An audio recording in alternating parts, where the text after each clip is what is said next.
RMS यानी राष्ट्रीय military school को लेके बड़ा अपडेट। आप यूट्यूब पे बहुत सारे वीडियोस देख रहे होंगे और बहुत सारे लॉन्ग एंड शॉर्ट वीडियोस बन रहे हैं लगातार।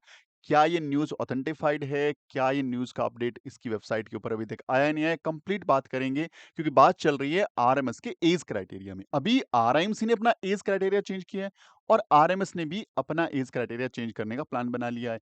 साथ में अब सैनिक स्कूल में भी एज क्राइटेरिया चेंज होने के पूरे-पूरे चांसेस हैं। कई सारे सवाल पहले ही उठते हैं कि सर ये इस क्राइटेरिया चेंज हो क्यों रहा है सर? देखो नई जो एजुकेशन पॉलिसी है उसके अकॉर्डिंग जब बच्चा फर्स्ट क्लास पास करेगा तो उसकी एज फिक्स कर दी गई 6 साल। अब अगर 6 साल में बच्चा फर्स्ट क्लास को पास कर रहा है तो वो 5th रनिंग आएगा, 6th रनिंग आएगा और इन एंट्रेंस एग्जाम का जब फॉर्म भरेगा चाहे सैनिक स्कूल है, राष्ट्रीय मिलिट्री स्कूल है, नवोदय स्कूल है, आरआईएमसी है, यूपी सैनिक स्कूल है तो इनके लिए वो कम टाइम एलिजिबल हो पा रहा था। तो नए एज क्राइटेरिया की लगातार डिमांड हो रही थी और आरआईएमसी ने अपना पब्लिकली जो अनाउंसमेंट कर दिया, पहले जो 11.5 साल से 13 साल था, अब बढ़ा करके 1 साल 12.5 से 14 साल कर दिया। अब जब उन्होंने किया है तो डेफिनेटली ये लोग भी करने वाले हैं। आरएमएस भी, सैनिक स्कूल भी और वेरियस एग्जाम के जिनके एंट्रेंस एग्जाम के एप्लीकेशन बाकी है, वहां भी एज क्राइटेरिया देखने को मिल सकता है। यहाँ पे एक सवाल जरूर बनता है पहले कि सर अगर ये लोग अपना एज क्राइटेरिया चेंज कर रहे हैं, लेकिन एनडीए ने तो चेंज नहीं किया।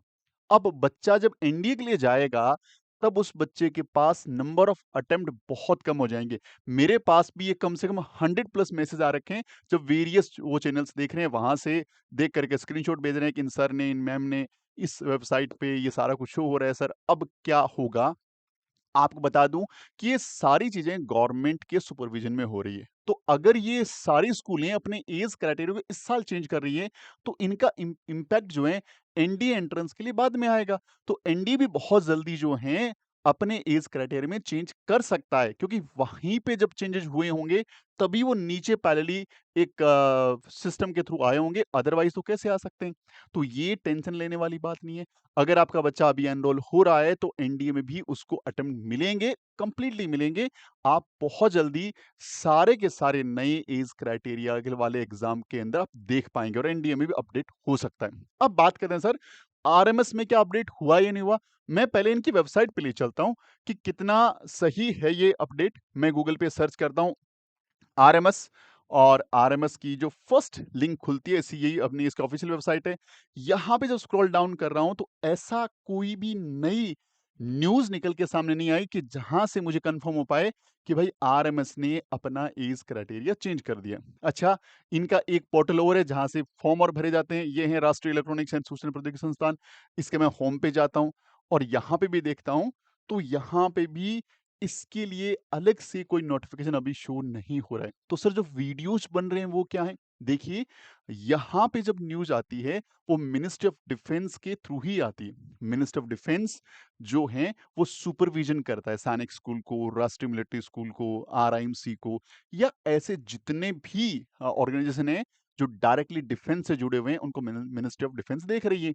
अब वहाँ की वेबसाइट पे अपडेट हैं, तो उसी अपडेट को लेकर वीडियोज़ बन रहे हैं। और बहुत जल्दी यहाँ पे आपको दिख भी जाएगा, क्योंकि अब एज क्राइटेरिया चेंज करना पड़ेगा। मैंने बताया नई एजुकेशन पॉलिसी के अकॉर्डिंग।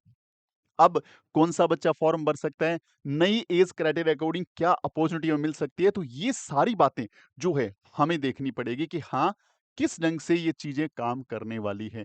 क्योंकि पहले जहाँ एज क्राइटेरिया जो था, उसमें चेंज क्या हुआ है, नया एज क्राइटेरिया आया क्या है, कंप्लीट आपको बता दूँ और वो डेट ऑफ बर्थ आप नोट डाउन कर लो, ताकि अगर आपको दोबारा मौका मिल रहा है, तो ये मौका अपने हाथ से जाने मत दीजिएगा। आइए बात करते हैं, न्यू एज क्राइटेरिया क्या है और किस ढंग से ये काम करने वाला है। देखिए, पहले जहाँ क्लास 6th में 10 से 12 साल था, मैं क्लास 6th की बात कर रहा हूँ, पहले एज क्राइटेरिया 10 से 12 साल था, अब वो बढ़ कर के हो जाएगा 10 से 13 साल। पहला 9th के लिए जो क्राइटेरिया था, वो क्या था? वो था 13 से 15 साल, अब बढ़ के क्या हो जाएगा? 13 से 16 साल हो जाएगा। तो ये एज क्राइटेरिया में बदलाव देखने को मिलने वाले हैं हमें।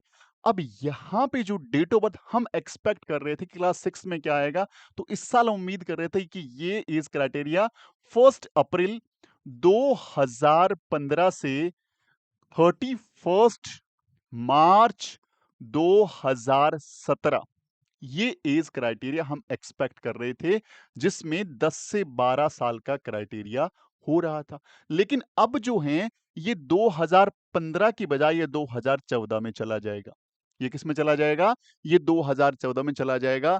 तो बच्चे को एक और अटेम्प्ट मिल गया, यानी जो पिछली बार बच्चा किसी भी कारणवश से एज पास नहीं हो पाया और उसको रिग्रेट था कि यार या मौका नहीं मिला, एक मौका और मिला होता ना तो मैं बेहतरीन कर जाता।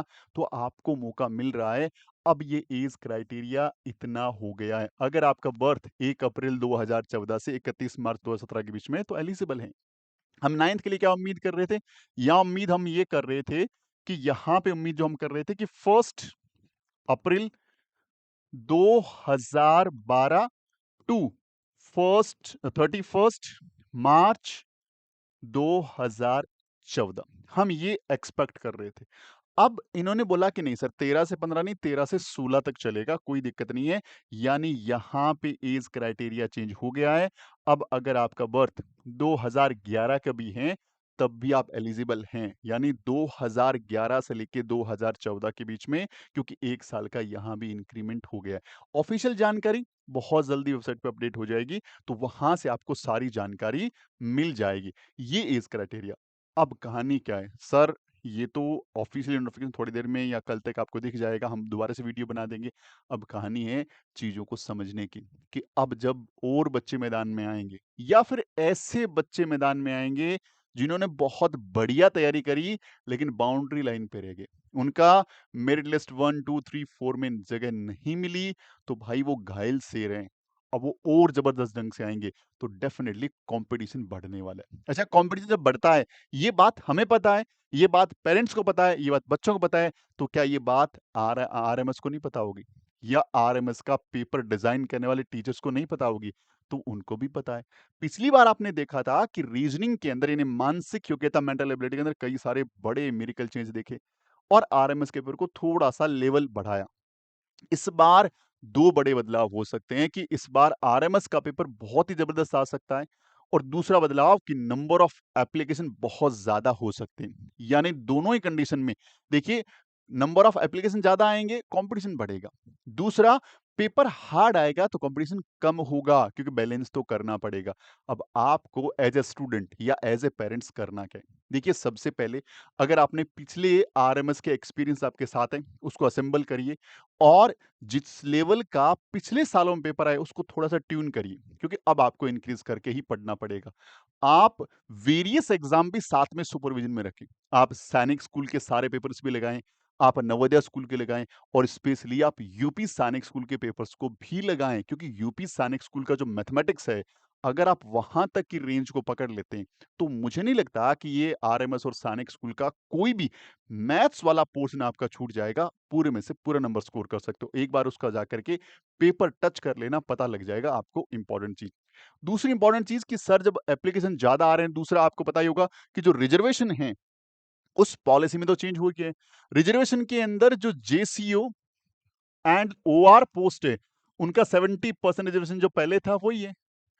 बट अभी जो ऑफिसर रैंक है उसका 20% रिजर्वेशन अलग कर दिया और जो सिविलियन है उनके पास केवल 10% सीट है। कहानी को इस ढंग से समझें कि अगर किसी स्कूल में 100 सीट है ना बच्चे, तो 100 में से 70 सीटों पे केवल जेसीयू एंड ओआर, ये क्या है?